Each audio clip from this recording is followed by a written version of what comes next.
Hi, welcome to today's video diary for Finding My Way with Pi, Purpose, Intention, and Emotion. I am Pi.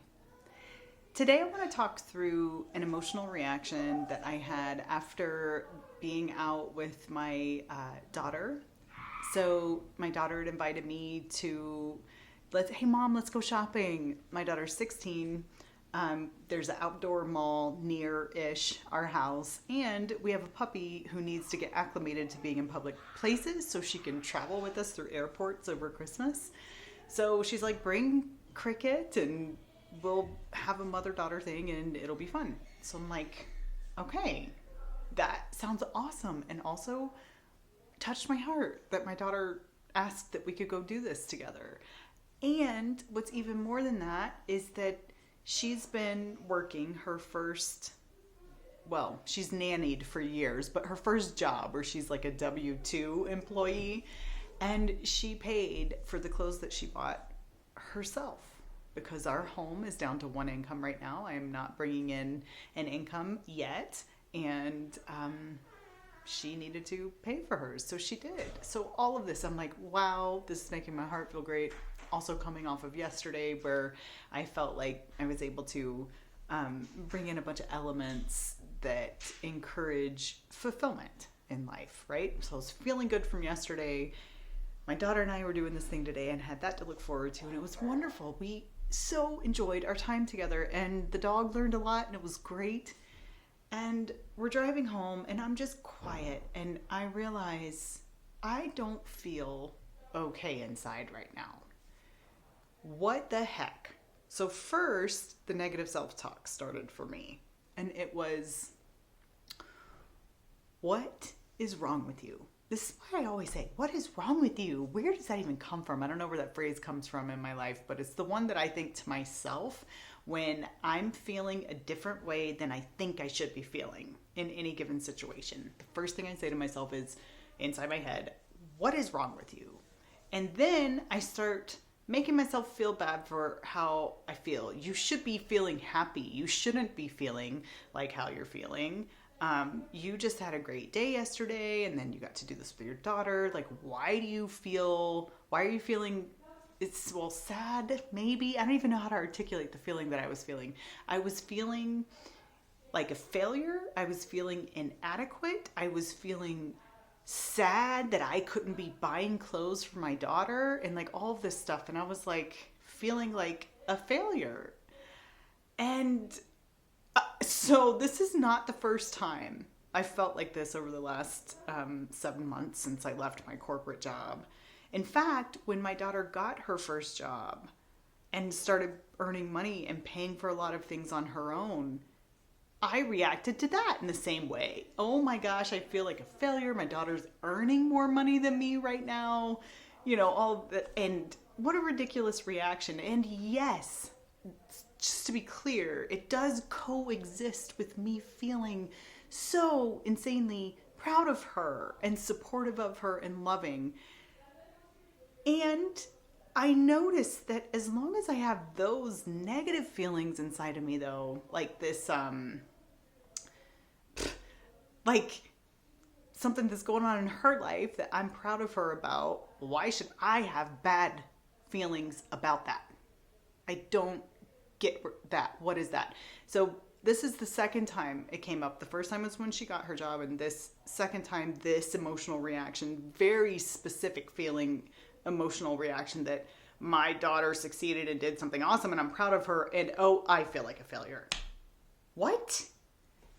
So I paused. That was a cue to me. Kara, slow down and sit with this. There is something deep here. It's time to look at and reframe and try to let go of. And so I really started thinking about this. Now, what I'm about to share is very, I want to say just intimate and close details about the relationship that I have with my mother. And so let me first, before I share where this comes from, start by saying, I truly believe that we all, as parents, my mother included, we do the best we can from where we are. and that we truly believe we are coming from a place of love for our children. I just believe in the goodness of parents. I believe even my father, who was an alcoholic, a drug addict, abusive, very hurt and damaged in his own ways, even he, I believe, loved me. And I think that there are times as parents when our actions may be interpreted or assumed or absorbed by our children in ways we truly would never have intended. And that when and if we ever get the blessing of seeing it and understanding what happened, we would want the opportunity to heal together. So I'm saying all of this to say, I have understanding for my mom. None of this is a criticism. None of this is a complaint. I'm not mad. This is simply an awareness and an acknowledgement of this pattern I was seeing come up in myself, and really feeling it as a reaction to the thoughts and the words I had in my head. My daughter's successful. Oh, I'm a failure. Huh? It doesn't actually make sense. When you think about it, that's not those two things that it doesn't make sense. And so I'm going to tell you this, Mom. I'm going to speak to my mom directly for a second here because she's amazing and watches all of the video diaries, and we actually have some deeply meaningful and healing conversations as a result of these. If you feel like you need forgiveness for this, it's already there. I'm not upset about this at all, and I just want to offer you grace and love and kindness and understanding through this, because I know as a mom now that I have, here come the tears, behaved in a way and said things in a way that I was operating on an autopilot, and my daughter interpreted them in ways I did not intend, but was her reality, and it was real. And so we now are having the opportunity to heal through that. And my mom and I have had the opportunity to heal through some other things like this, some like patterns that came up or interactions that we've had that we've got to go back and revisit now in this phase of our life and acknowledge and heal from it. Just try to seek understanding from each other and truly listening and seeing the other, and then healing from it and letting go and moving on. So all of that is the spirit with which I'm examining this today, is through the lens of intention. And remember the definition of intention, it's more than just a conscious aim. It is the healing process of a wound. My greatest hope is that for you, Mom, when you hear how I'm healing this and how I've become aware of it, that it could invite you and unlock you to heal as well. Because no one should walk around with feelings of guilt or shame or feeling like they're a failure for not having done something specific that someone somewhere expected, even if it was that you expected of yourself. We have to let go of those things in order to put our energies into healing and growing and moving past. So I just needed to acknowledge all of that before I went into this a little bit more.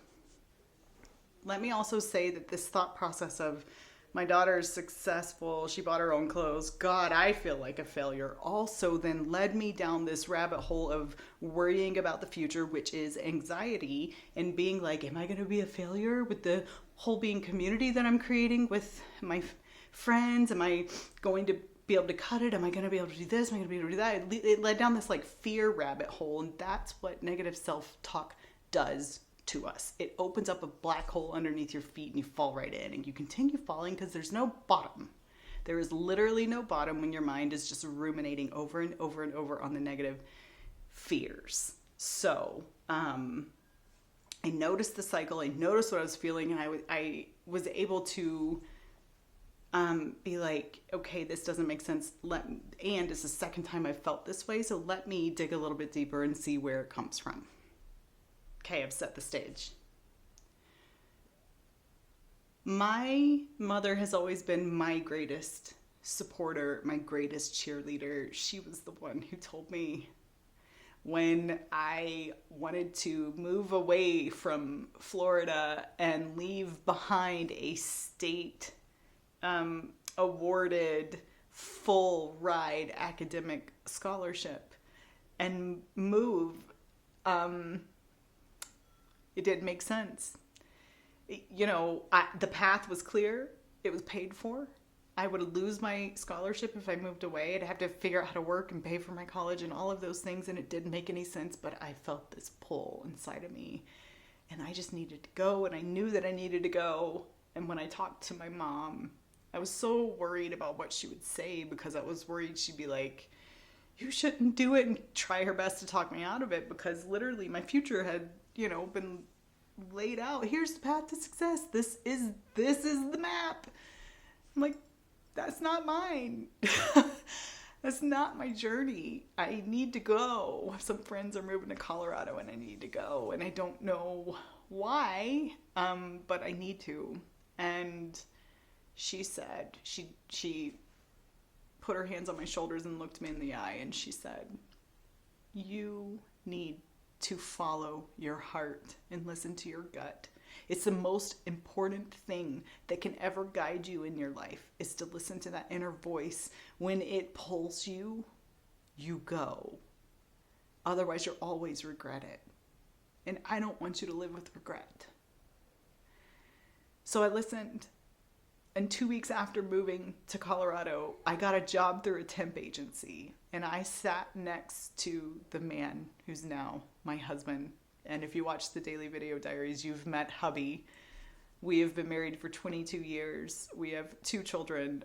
We are 2 peas in a pod, help each other grow and just walk with each other through this life. We spend our lives growing up together.